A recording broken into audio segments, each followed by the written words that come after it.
Hey, what's going on? It's Stranger here, and today I'm gonna give you guys a music hack. And this is for all you guys that don't have any music theory or you're not trained, and when it comes to writing melodies or bass lines, you have no idea what to do. Now, this is a cheat code for music. However, I still recommend you guys to learn the basics of music theory because it'll give you a better understanding of how music works, and in the end, you'll have more creative control. Now, I'm gonna admit, I'm not the best for teaching music theory. I know my way around it. However, there's some great teachers out there on YouTube, and I'll leave some links in the description below so you can check those out. With that said, this tool is amazing if you want to start writing melodies and bass lines right away. So let's get right into it. So the tool is called Scale and is found under MIDI effects. And when you expand Scale, you'll find around 50 different musical scales.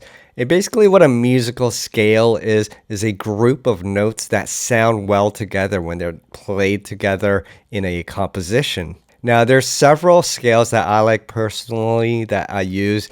The minor harmonic, the minor melodic, the regular minor, the double harmonic scale, which has kind of a dark Persian kind of feel to it.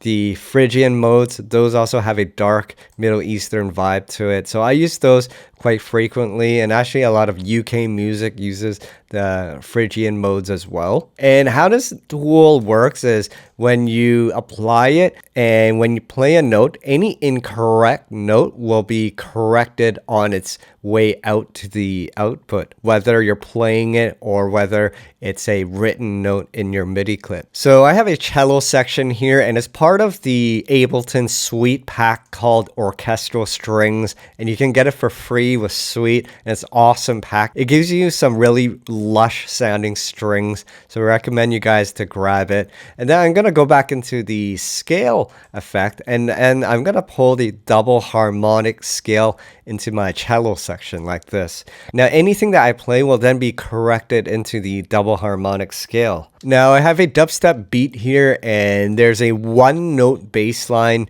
and that bass line is written in the key of F.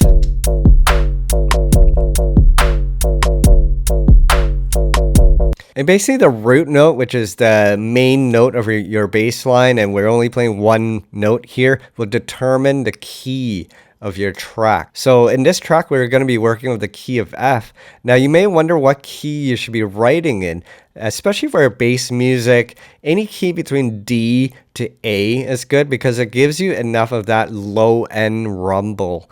I like F because it's in between. It gives you that rumble, but it also gives you enough range on top to play those harmonic notes. So going back into the cello section, I have the double harmonic scale. Now there's a parameter called bass, and this is the root note. So now we'll have to change this to match the key of our track, which is F. So now anything that I play will be corrected to the F double harmonic scale. You notice how it has that Middle Eastern vibe, and that's because anything that I'm playing is corrected to fit that vibe.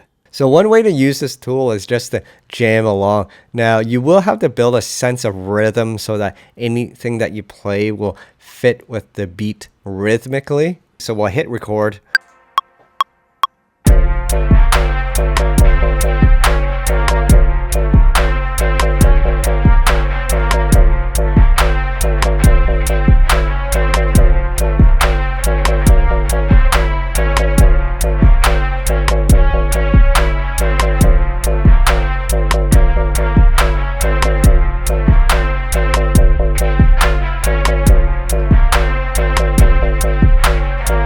So after you're finished recording, then just find the best take and use it as a loop. Now I'll play this for you without the scale plugin and then see how it sounds.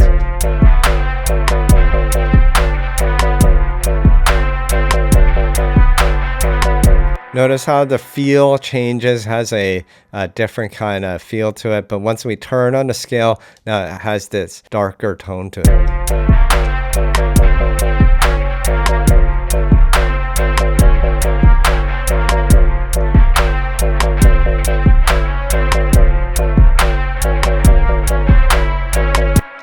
So I'm going to take the last 4 bars here, and this is optional, but you can quantize it so it's locked on to the beat. Otherwise, you can keep it to a more human feel.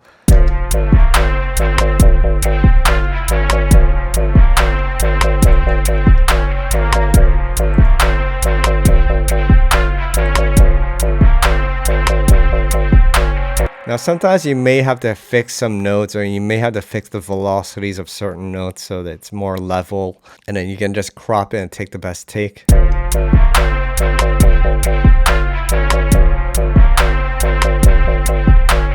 Okay, so another way to use this tool is to draw the notes in, and then it will correct it. So I'm gonna make it a 2-bar, and then we'll use 8th notes, and usually start with the note F. Because since our scale is in the key of F, it makes sense to start with that note, and you can go up or down the scale. So you could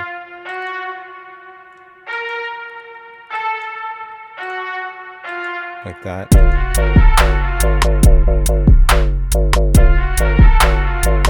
And you'll have to experiment. Sometimes it's cool to add little pauses to add more rhythm, right?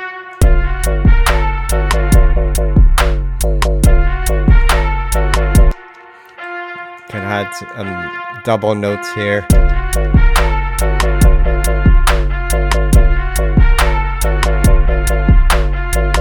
And perhaps you can shorten some of the notes here.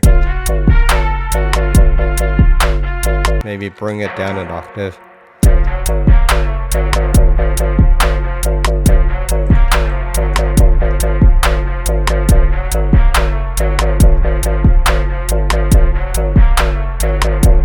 Keep in mind that although it's outputting the correct note, your grid may have the incorrect note here. It's just that it corrects it on its output.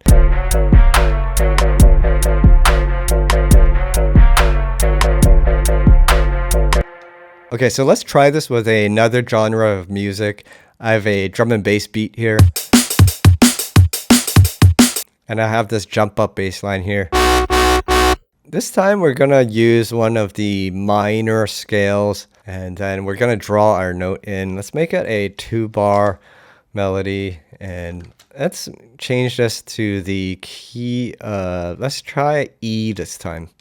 And then I'm gonna change it to the 8th note view. So we're gonna start with the key of E, and we'll use 4 notes and then move up the scale. Maybe you can change it at the half step here.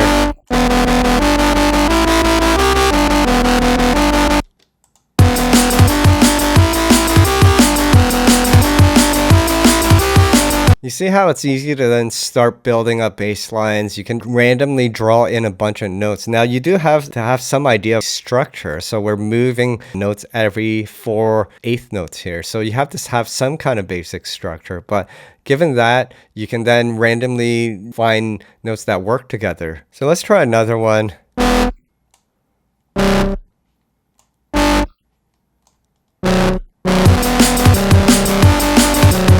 Now, if you're not liking the key, you can shift it up. Just go into your scale, maybe move it up to the A key. Now go back into your MIDI clip and make sure the first note is the root note of A. And then let's hear that.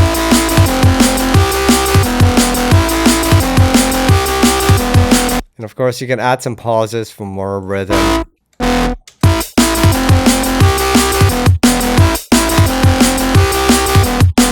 Now, I just learned that there's a quicker way to shift the key of your melody, and that's with this transpose parameter here. However, with this tool, you'll need to know how many semitones you'll need to move up to reach your destination key. So to move from E to A, it's 5 semitones. So we'll hit 5 here.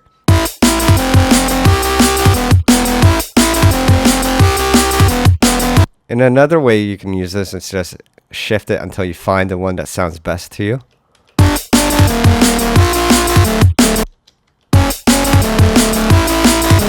Now, one thing about using it this way is you might confuse yourself about what key you're actually on. That's important to know when you're writing other parts, such as other melodies or harmonies on top of your bass line. So just keep that in mind. You'll want to know what key you're actually on. So this is a great tool if you're lacking the music theory and you're not trained to play. You can start just experimenting with notes and it'll help you find the correct notes for that particular scale. And once again, I've given you a couple that are used a lot in dance music, especially the minor scales, the double harmonic scale, and the Phrygian mode. So I encourage you guys to experiment and try these out. Once again, this isn't a replacement for music theory. It's more like a hack. However, I still recommend that you guys learn some basic music theory because it'll help you in your development as a producer. So I hope that helped. I hope you guys enjoyed this. And if you did, make sure you hit the like button, subscribe, and share. And that's pretty much it for today, guys. Thanks again for watching. Keep practicing, and I'll see you at the next video.